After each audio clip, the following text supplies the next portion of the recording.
সীতাকে দেখার জন্য রাম ছিল, কিন্তু যখন সীতাকে হরণ করে নিল রাবণ, তখন কেউ ছিল না।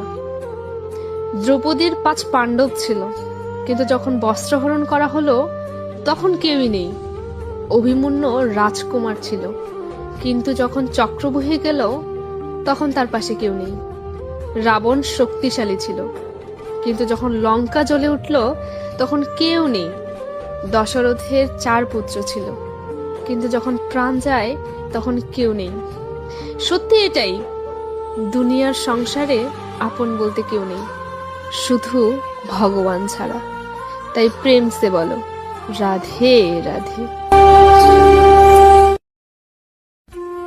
সীতাকে দেখার জন্য রাম ছিল, কিন্তু যখন সীতাকে হরণ করে নিল রাবণ, তখন কেউ ছিল না।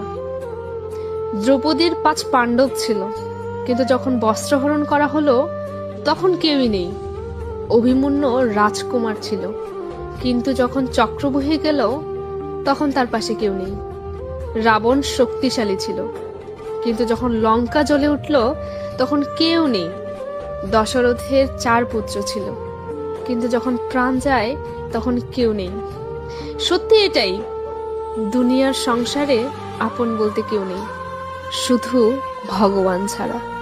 তাই প্রেম সে বলো রাধে রাধে।